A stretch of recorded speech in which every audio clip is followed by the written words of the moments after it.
So today I'm going to tell you a story about a time that I almost got arrested, fired, and almost prosecuted to the fullest extent of the law. I want to tell you now about something that happened to me at one of my first big time jobs. But before I get into that, I want to introduce to you guys my little dog, Mingy.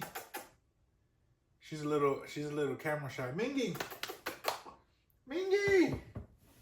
the people want to see you. So this is my little dog. Her real name is Mimi, but we call her like all sorts of different names. I told her, I said, if you get on this camera with me, then I'll give you some food later. So she's reluctant, as you can see. So I want to tell you this story. See, she just goes and hides. So I want to tell you this story of something that happened to me. So let me read the background first. So I'm 18 years old. I just got this job, working at the bank. And, it was my first like real world job, serious, career type oriented job. And so I start working there, right? And it's fun. I've been there for only about 2 or 3 months at the time, right? So I'll never forget this. In order to work at a bank, you need to be able to, obviously be good enough with money. You don't need to be really good. You just need to know how to add and subtract and stuff like that, right? So I'll never forget. It was before you get a teller drawer is what it's called, a teller drawer. You have to test out, right? And so I had tested out perfectly. And I remember my first night of me being, like a big boy teller. I was by myself. I didn't have no one looking over me or anything like that. I'll never forget. And back in those days, if you worked at any bank, the people that worked at a bank know, we used to switch over at 5 o'clock, right? And so, but the bank that I worked in was kind of like an extended hours bank, right?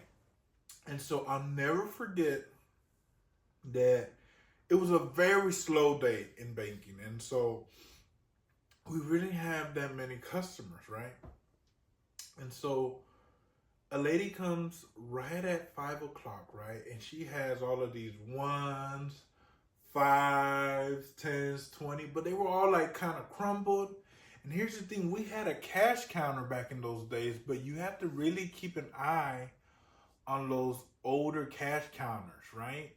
And so whenever a teller wants to be lazy, what they'll do is they'll run it through the machine, right? So I ran it through the machine. Sure enough, as soon as I run through the machine, it's barely not even wanting, to count it, right?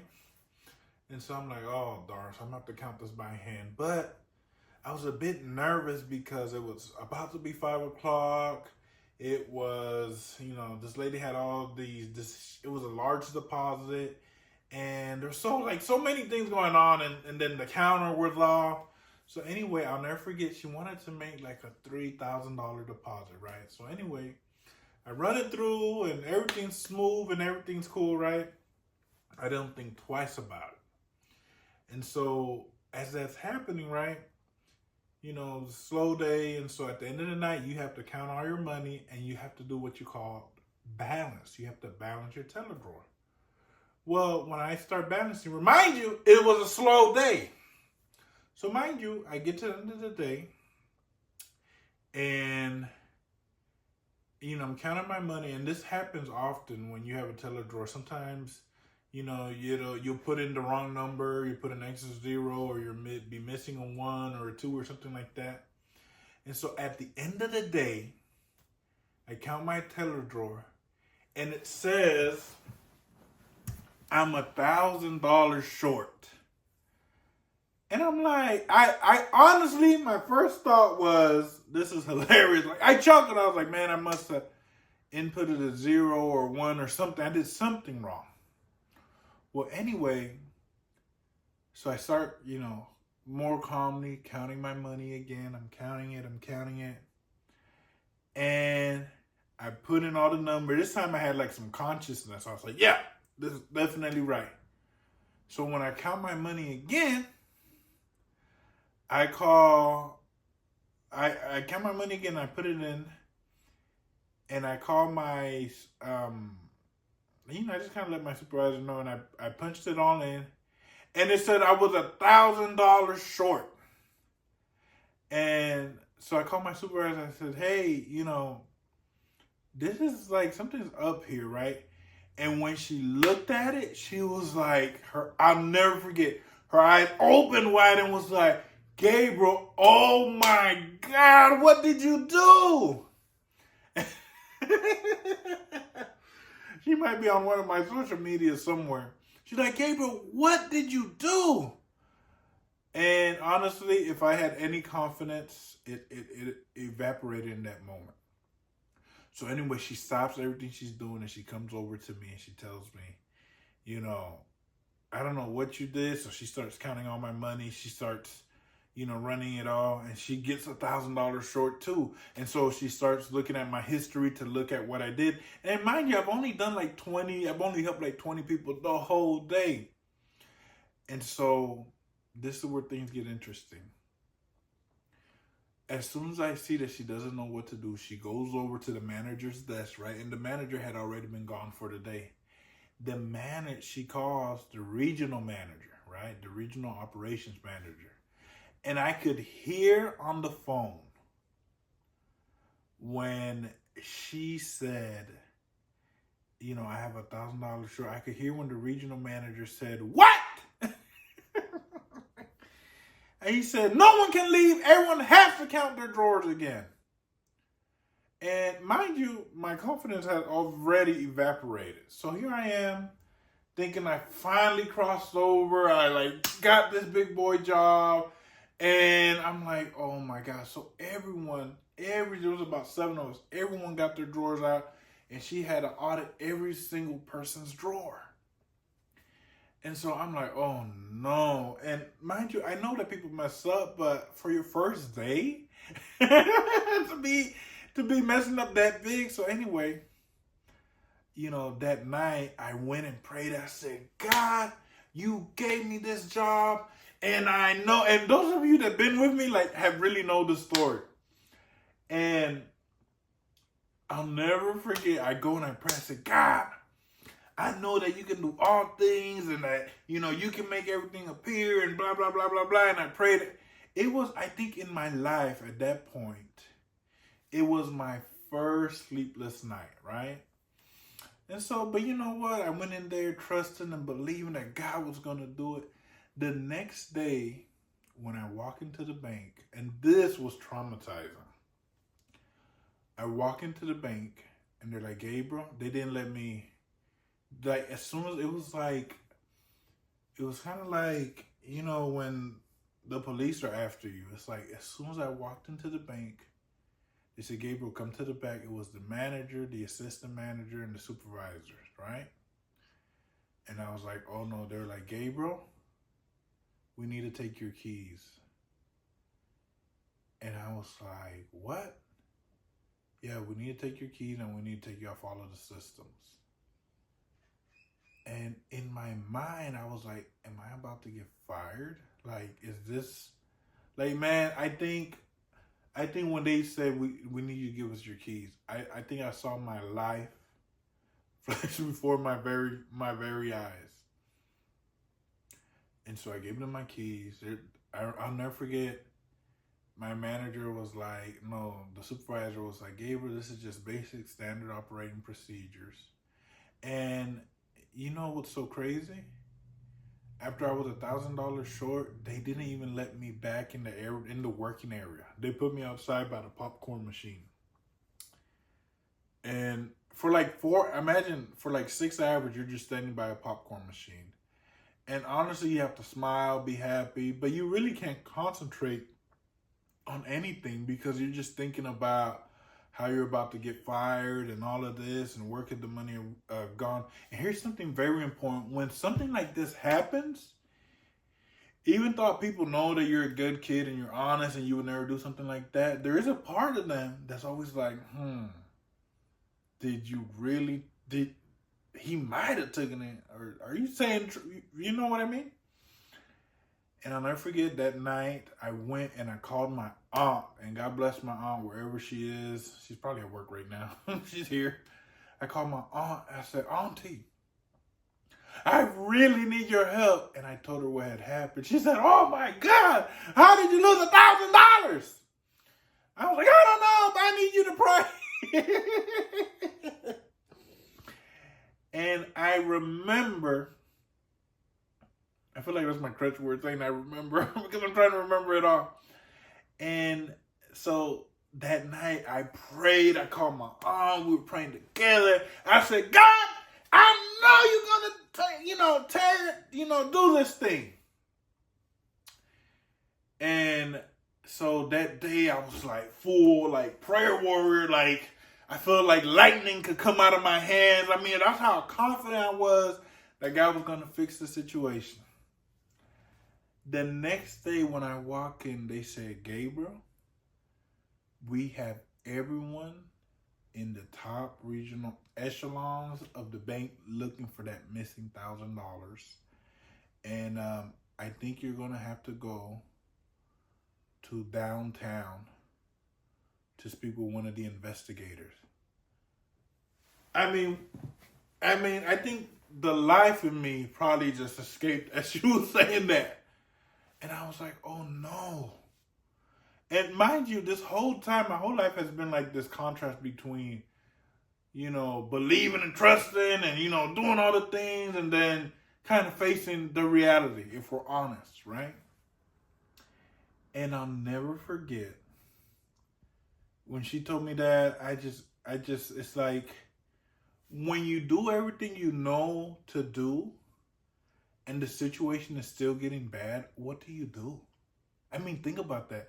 What do you do when you're doing everything that you know to do, and instead of things getting better, things are getting worse?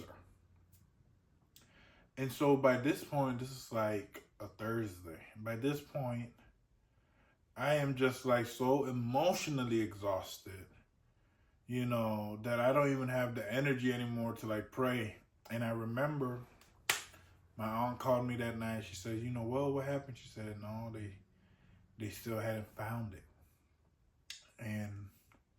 But at this point I was tired because I had like now 2 sleepless nights in a row, right? And I remember that I got I got home. And, man, when you have a lot of problems, you feel like the world is, like, on top of your head, really. And I remember when I laid in my bed, it was like 8:56 at night, maybe later, I don't remember. And I said, God, you know that I didn't steal that money. You know that my reputation, my name is all through the mud. And at this point, it was like a moment of surrender. Like, because I was like, God, I don't know what's going to happen to me. But all I know for sure is that, I didn't take that money. And that, because it's not only that you're about to lose your job, it's like people looking at you like, well, did he really take it? And I remember I said, God, I just, I didn't take that money. And so the next day I woke up, I didn't even pray. Because things had gone so consecutively wrong that I didn't pray. I was just like at a point I was like, it was like a total state. I didn't realize that's what it was, but looking back on it, I know that's what it was. But it was like this total state of surrender. Like, God, I didn't take this money. And so, I walked in. And when I walked in on Friday, I'll never forget it was a Friday. When I walked in on Friday, everyone is looking at me like, and I'm like, why are you guys looking at me like that? I know I'm going to get fired. Why are you guys looking at me like that? And the manager calls me to his office. And his name was Sean. Sean said, come here, Gabriel. And he looked at me straight in my eye and he said, you have got to be the luckiest man I've ever seen in my life. And I said, what? Why? He said, this morning, a lady showed up here.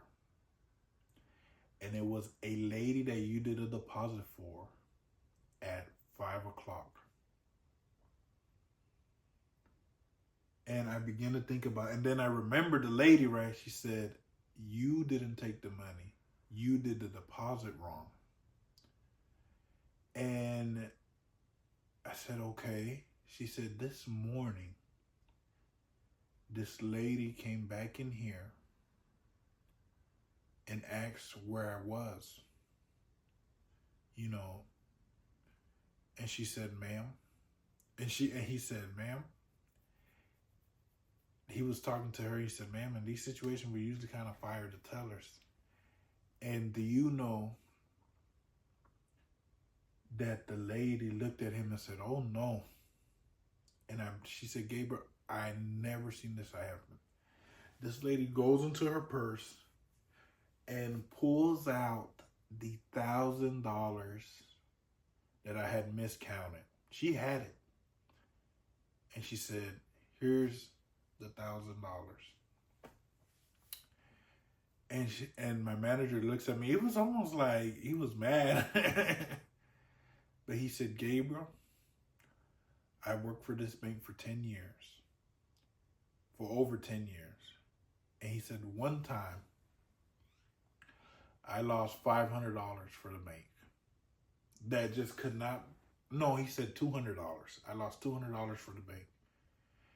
And it was $200 that could not be found whatsoever.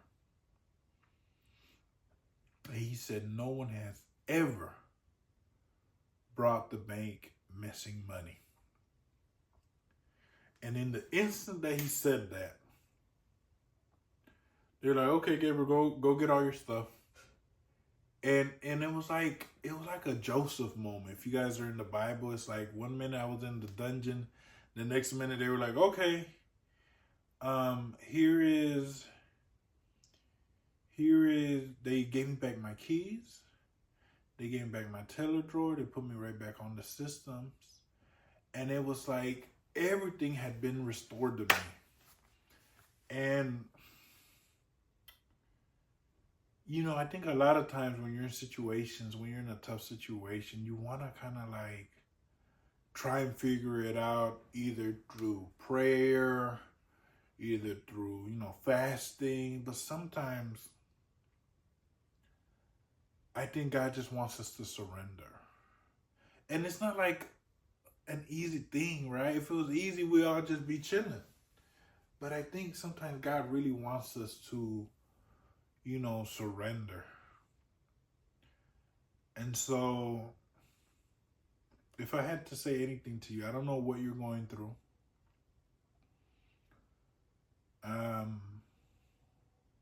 But, and this is very counterintuitive advice, but sometimes it's not about how many hours you pray or how long you fasted or what you've done. It's about surrendering. And I'm speaking to myself, even now. And, you know, after I surrendered, that's when God was able to finally move. And so, you know, I'm not like a super Christian person or anything like that, but I hope that, you know, you take something from all my ramblings. But, you know, I think that's what God wants us to do. So he wants us to surrender, basically. You know, whatever your spiritual practice is, if you're Hindu, Buddhist, Christian, whatever it is, it's one God. It's one God, one creator, whatever you want to call it, calling us to surrender. So thank you guys so much for watching. See you on the next video.